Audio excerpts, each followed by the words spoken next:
Alhamdulillahilladzi asra bi'abdihi laylan minal masjidil haram ilal masjidil aqsa alladzi barakna hawlahu linuriyahu min ayatina innahu was-sami'ul basir.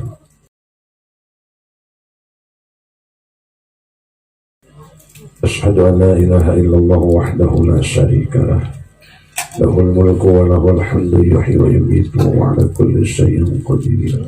Allahumma shalli wa sallim wa barik ala sayyidina Muhammadin wa ala alihi wa sahbihi ajma'in. Amma ba'du. Qulu subhanaka la ilma lana illa ma 'allamtana innaka antal alimul hakim.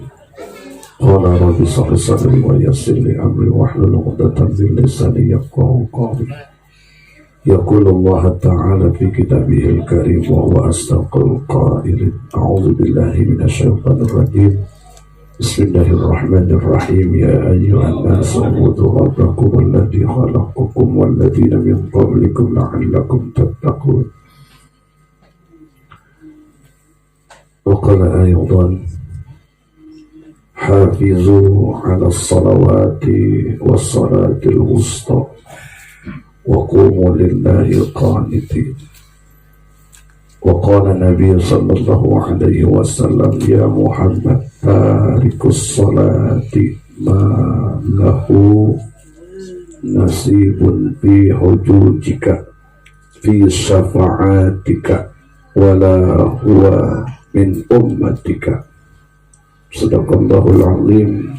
Wa rasul wa nabil habibul karim wa nahnu ala dhalika minas syahidin wa syakirin walhamdulillahi rabbil alamin. Hadratil mukarramin yang sama-sama kita hormati dan kita muliakan, guru kita Akhirul Kira Ustaz Muhammad Yusuf selaku Qadimul Majlis Taklim Ibadur Rahman bersama keluarga besarnya yang mudah-mudahan Allah panjangkan umurnya, Allah sehatkan badannya, dan Allah berkah hidupnya dalam ketaatan kepada Allah Subhanahu wa Ta'ala, serta seluruh orang-orang tua saya yang hadir pada hari ini. Kita doakan para orang tua kita, sesepuh kita, dipanjangkan umurnya dalam sehat ibadah kepada Allah Subhanahu wa Ta'ala. Dan yang saya cintai dan saya sayangi, seluruh jamaah sekaligus tim muhadrah yang mudah-mudahan menjadi pemuda-pemuda yang bisa menjadi pemimpin yang beriman dan bertakwa kepada Allah Subhanahu wa Ta'ala. Mudah-mudahan seluruh jamaah yang hadir pada hari ini senantiasa menjadi orang-orang yang beriman dan bertakwa kepada Allah, sehingga Allah selamatkan dari azabnya Allah Subhanahu wa Ta'ala. Amin ya rabbal alamin. Bapak Ibu yang dicintai Allah Subhanahu wa Ta'ala, dunia ini adalah tempat persinggahan kedua setelah kita memasuki fase, bahkan yang ketiga, dari mulai alam ruh, alam rahim, baru alam dunia. Dunia ini adalah tempat persinggahan yang sementara, yang kita bakalan akan menuju kepada alam berikutnya, yaitu alam barzah atau alam kubur. Sudah pasti di tempat persinggahan yang sementara ini kita harus bisa menjadikan momentum sementara ini menjadi momentum yang terbaik bagi kita untuk berbuat amal yang terbaik. Karena ini adalah perintah dari Allah Subhanahu wa Ta'ala untuk kita berbuat dan memperbanyak amal-amal soleh, karena hanya amal solehlah nanti yang akan membawa kita menuju alam berikutnya dalam keadaan husnul khatimah. Maka sebanyak apapun amal yang kita kerjakan, satu saja dari sekian banyak amal yang kita lakukan, satu aja harus kita jaga sampai akhir hayat kita. Apa yaitu? Menjadi orang-orang yang muhafazatus shalah, menjadi orang-orang yang cerdas dalam menjaga sholat. Karena besok hari adalah peringatan dan malam Isra wal Mi'rajnya Nabi kita Muhammad Sallallahu Alaihi Wasallam.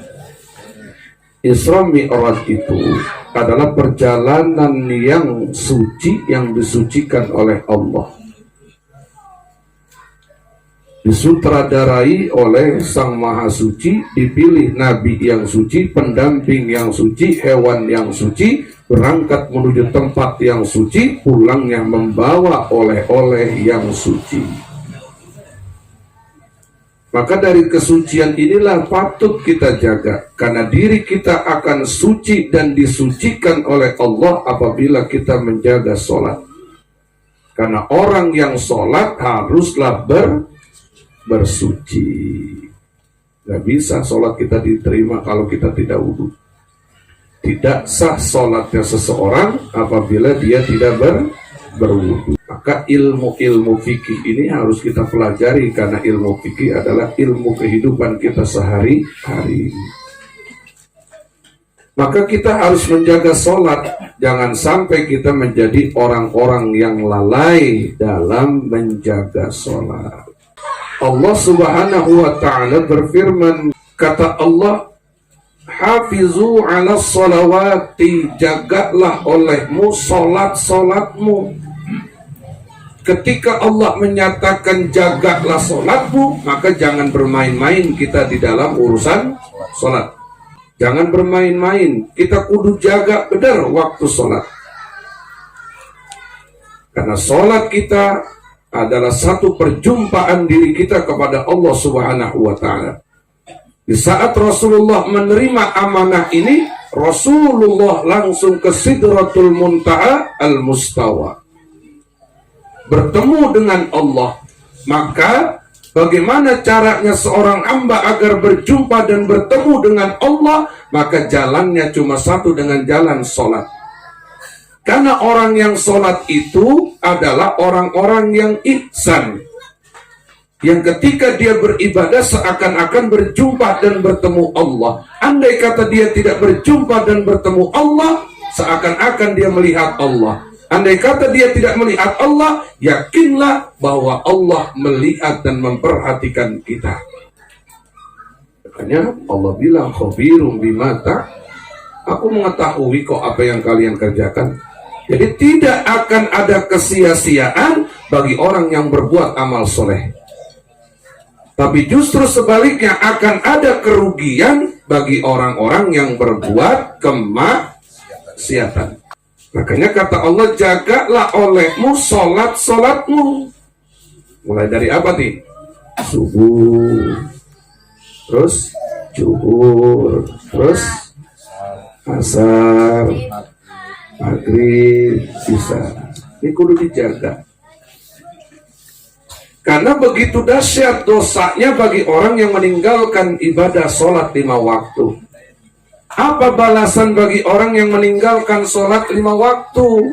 Siapa orang yang meninggalkan sholat subuh, Allah akan masukkan dia ke dalam neraka sakor selama 60 tahun. 60 tahun hitungannya 1000 tahun di dunia, 1 hari di akhirat. Jadi kira-kira berapa tahun tuh? Saya ulangi, tim HP jangan nunduk aja. Mentang-mentang ada makanan, sombong banget. Pada meleng aja. Tengok kita juga di sini. Kita udah duduk jogrok gede kayak begini, dia nunduk aja. Tengok ke sini ya. Tengok. Jangan nunduk aja. Boleh. Nah, sambil nganyem mulutnya, boleh nganyem.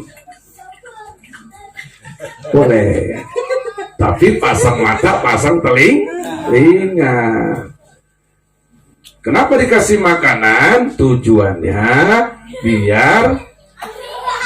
biar enggak kelanti perutnya.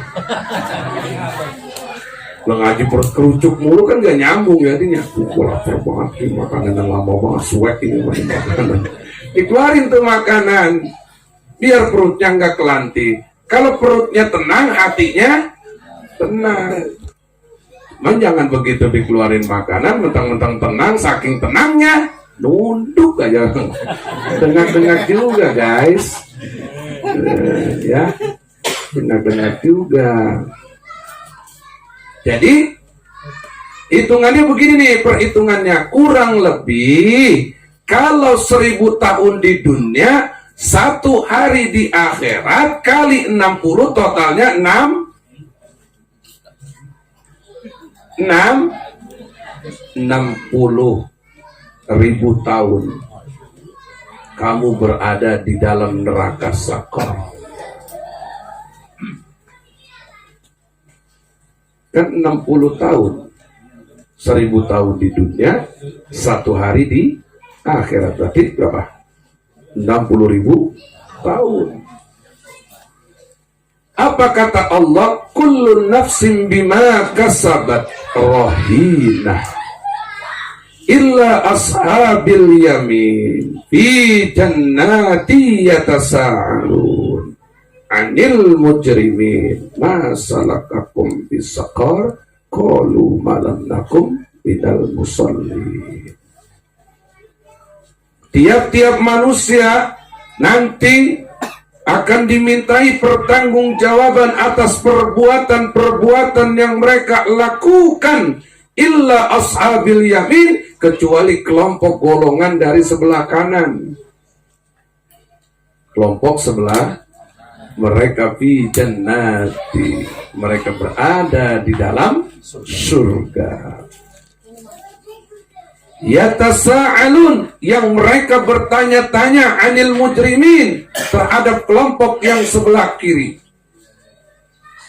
Bapak tinggal pilih Pak, di dunia pengen jadi kelompok kanan atau kelompok kiri. Dari dunia dulu nih, belum sampai di akhirat.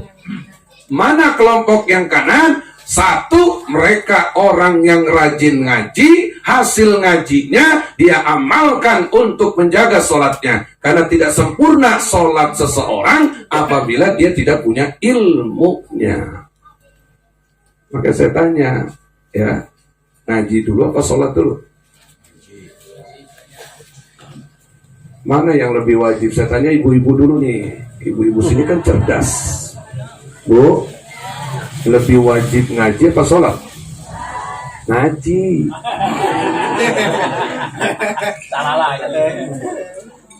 Kan tadi saya bilang tidaklah diterima sholatnya seseorang, ibadahnya seseorang kalau dia tidak punya ilmunya. Lantas dari mana kita dapetin ilmu? Ya dari hasil kita duduk di majlis taklim, majlis ilmu. Kan orang juga banyak Pak yang wudunya belepetan kayak capung cebok, cepek jadi. Dan banyak bahkan orang yang wudunya salah. Contoh nih, basuh muka. Ini basuh muka nih dari sini, ini sampai bawah dagu. Kalau bawah dagunya nggak basah, maka tidak sempurna wudunya. Terus ya Bu, di saat ibu membasuh tangan, bapak membasuh tangan, di saat air itu turun, bukan sikut yang bapak basuh. Ini kebanyakan dari kita, ketika air itu turun, kita sodorkan sikut. Jadi begini nih. Begini, ini airnya turun. Kita begini. Bener kan? Salah. Yang benar itu dari jari ke sikut, bukan dari sikut ke jari. Inilah kesalahannya. Terus di saat kita membasuh kepala, airnya itu bukan air yang kita tadangkan lalu kita masukkan, lalu kita basuh kepala. Tapi airnya ditadangin, ditekep, dibuang. Lalulah kita sapu kepala kita. Diambil airnya, dibuang, basuh. Ambil airnya, dibuang, basuh. Bagaimana Ustaz kalau kita sekali basuhan? Kata Nabi, siapa orang yang berwudu 1 kali basuhan, maka itu mengikuti cara wuduku. Siapa yang membasuh 3 kali basuhan, maka dia mengikuti nabi-nabi sebelum aku. Tapi dua-duanya benar nggak? bener, yang nggak bener mah yang kagak ngaji. Karena udah jadi ulama, ular bulu. Iya, kalau ulama artinya ular bulu. Tulisannya pakai alif apa ain? Pinter tuh bocah, ain, ulama. Ulama ular bulu. Nah begitu habis basuh pala, kebanyakan orang ketika membasuh kaki, karena air ini turun, yang disodorkan betis. Harusnya wajibnya membasuh kaki itu dari jempol ke mata kaki. Betisnya barulah sunnah. Jadi wajibnya dari jari ke mata kaki. Dalam kitab Bidayatul Hidayah, engkau menyela-nyela jari, bukan dari atas tapi dari bawah. Nih, tuh, bukan dari. Bagaimana Ustaz kalau kita dari atas? Ya boleh-boleh saja. Cuma tuntunan Imam Ghazali dalam kitab Bidayatul Hidayahnya dari bawah.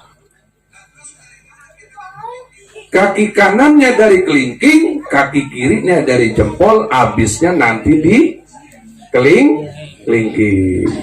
Ya, ibu-ibu fokus Bu, jangan goyang, jangan goyang. Ya Bu, nah, baru selesai apa tuh tertib baca doa. Bagaimana doa setelah wudhu itu harus kita pelajarin. Sampai di sini ngerti? Sampai di sini paham? Paham. Maka ketika engkau sudah merapikan wudhumu, sempurnakanlah sholat wajibmu. Apa yang pertama? Subuh. Sholat subuhnya rapihin tuh. Saya nggak lama-lama dah, karena dapat infonya cuma sampai jam 10. Ustaz, kita di sini ngajinya sampai jam 10, nggak boleh malam-malam. Ya saya sih makin dikit kan makin enak. Jadi ini hitungannya 10 menit lagi. Ya, karena kan kita mau orang yang kurang-kurang doyan sama ngaji. Giliran dangdut campur sari jam 12 dilakonin. Giliran ngaji jam 10 ngeriap-ngeriap. Ada nggak yang begitu? Ya mau di sini orangnya lagi mau makan. Sambil makan dah. Kalau kira-kira mata udah mulai ngantuk, jejelin ini nih semangka tuh, kan basah tuh, hilang dah ngantuknya. Insya Allah. Yang kedua, siapa orang yang meninggalkan sholat zuhur, maka dosanya sama seperti orang membunuh 1000 orang muslim. Yang ketiga, siapa orang yang meninggalkan sholat asar, maka dosanya seperti dia merubuhkan Ka'bah. Siapa meninggalkan sholat maghrib, berarti sama dosanya seperti dia berzina dengan ibunya. Siapa yang meninggalkan sholat isya, maka Allah tidak ridho atas nikmat yang kamu makan, kamu nikmati, yang Allah berikan. Allah nggak ridho tuh semuanya. Dikasih rumah, nggak sholat, Allah nggak ridho atas rumah yang ibu nikmatin. Dikasih harta, ya kan, Allah nggak ridho lantaran nikmati harta tapi nggak sholat. Jadi Allah tidak ridho dengan nikmat yang Allah berikan kepada orang-orang yang sudah dikasih nikmat tapi tidak sholat. Makanya Rasulullah Shallallahu Alaihi Wasallam diinstruksikan dan diinformasikan oleh malaikat Jibril. Apa kata malaikat Jibril? Ya Muhammad, tarikus sholati malahu nasibun bi ujujika fi syafa'atika wala huwa min ummatika. Kata malaikat Jibril, ya Muhammad, tidaklah akan mendapatkan bagi orang-orang yang meninggalkan sholat. Tidak mendapatkan apa dia? Satu, tidak mendapatkan pertolonganmu. Nabi Muhammad tidak akan mau menolong bagi orang-orang yang waktu di dunianya tidak pada sholat. Fi syafa'atika, dan tidaklah mereka mendapatkan syafaat darimu. Orang yang ninggalin sholat. Wala huwa min ummatika, dan dia bukanlah bagian daripada umatmu. Jadi orang yang tidak sholat tidaklah masuk ke dalam umatnya Nabi Muhammad, dan tidaklah diberikan syafaat, serta juga tidak mendapatkan pertolongan dari Rasulullah Sallallahu Alaihi. Makanya benar tuh, suruh jaga sholat.